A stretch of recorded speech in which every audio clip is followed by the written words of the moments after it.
Fortunately, it is also a scenario that is repeated again and again in America. Woman shot dead in a courthouse ambush by her ex. She was almost free. Krystal Evans had been enduring a brutal divorce battle for 2 years as she was trying to move on from a violent marriage. 2 days after the divorce was finalized, her ex-husband shot and killed her in front of the courthouse. Now her daughter is searching for answers. Beautiful woman, so much life left to live. 2 days after the divorce was finalized, she was granted a permanent protective order. Her husband, Tom Mallory, opened fire on her in broad daylight as she sat in her vehicle in front of the Spalding County Courthouse after a hearing.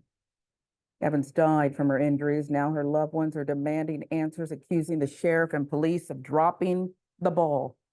Our friends at Atlanta Black Star bringing us this horror. On the day of the hearing, Precocious said a family friend asked a court clerk to arrange an escort for Evans as she left the courtroom, but somehow the message was never relayed. Not that important, I guess. Had to look at TikTok, maybe? She believes if the police had not ignored the seriousness of the situation, her mom would be still alive. With millions watching and many people benefiting from this program called Indisputable, we just need 1% of the viewers to become a paid member so we can continue to bring this content to you. Now back to the show. My mom literally called the sheriff's department the day before because he was stalking her, Precious said. They did nothing. Had they had someone to walk out with her, like her friend asked, she would still be here. Won't surprise you, the sheriff's office is denying this. Spalding County Sheriff Darnell Dix disputed this claim and defended his deputies in a Facebook post September 14th. For a fact, the person that started the rumor that Mrs. Mallory Evans asked for an escort has admitted that it was a lie, he wrote. Okay, so she's dead, apparently needed an escort. Why would someone lie? That's just my question. By all accounts, the couple had a tumultuous marriage, Dix said. Deputies had responded to many domestic violence calls at their home, but often had difficulty determining who was the aggressor. Oh, really? Okay. So you'd been to their home, tumultuous marriage, which let's go with violent, not tumultuous. And yet you knew all that. And nobody thought that perhaps we need to separate these parties and make sure the ex-wife gets away from there safely. There were times when she claimed he hit her or pulled a gun on her. There were times when he said she got angry and hit him and shot at him. This was, by all definitions, a toxic relationship, he wrote, adding that on one occasion, Mallory was arrested, but he posted bond. Oh, I get it, on both sides. Isn't that what we're doing here? I thought you were supposed to investigate, but they're both sides. They're just so volatile. But you can't decide, so we show up and say, hey, you separate yourself, you're out of here. Throughout the harrowing divorce proceedings, 44-year-old victim turned to Facebook to post about her husband's erratic behavior, and as she put it, leave a paper trail. It's funny how she could see what was about to happen, but the sheriff and his deputies couldn't. She left a public manifesto, if you will, because she knew him better than anybody else, perhaps. Good people on both sides, just having a little, spat. August 3rd, 2024, she wrote, it's sad that I have to walk around terrified for my life and my children's. I know if something happens to me, please know who did it. This man has said numerous times he was going to kill me. I am posting and trying to leave a paper trail. This man is extremely dangerous. A few weeks later, she posted a still from a Ring camera with the caption, Tom Mallory, stay away from us. You are a sick man. Leave us alone. This is sad. Please. Just begging. Leave us alone. More evidence. Nothing to see here, though, huh? Sheriff's deputies.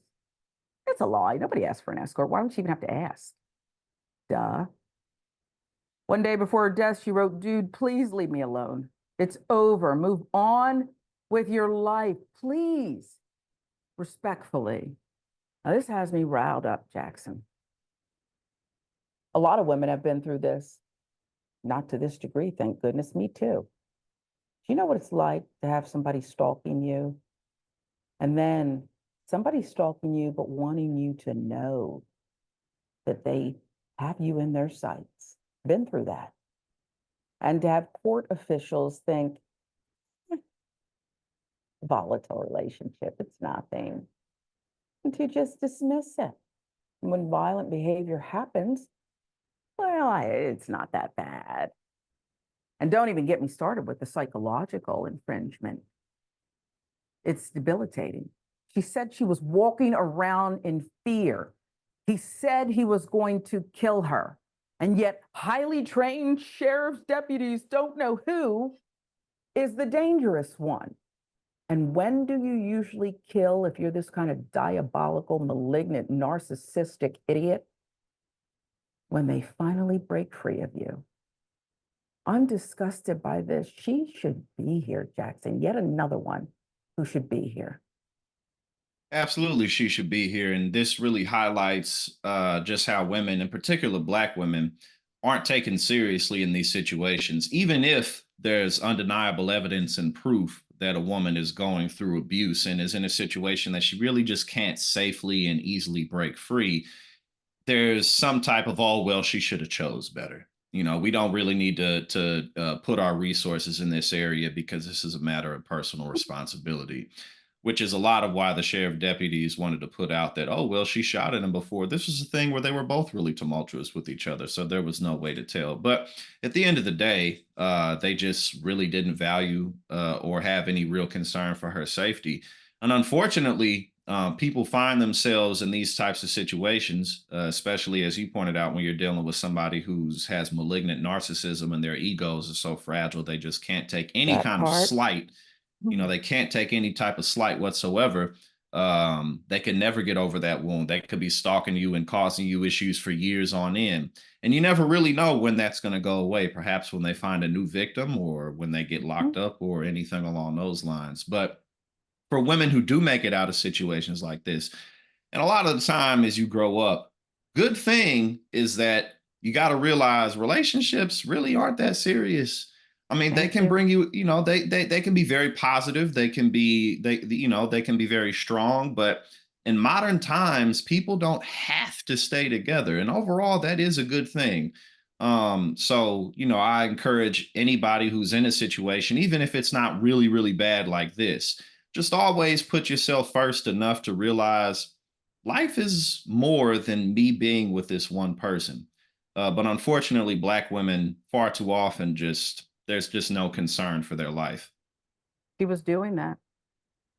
She was putting herself, her family first, and She finally was saying trying. enough is enough. And we don't know if she ever pulled a gun. That's what he said.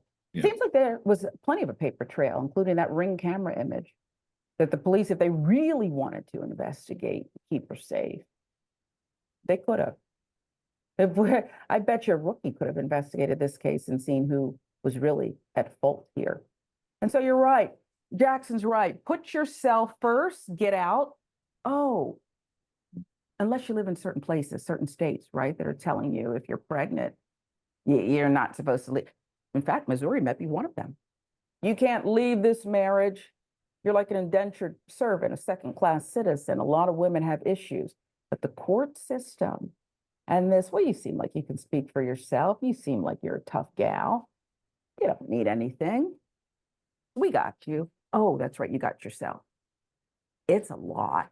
It's time to start taking this stuff seriously. But once again, slow singing and flower bringing.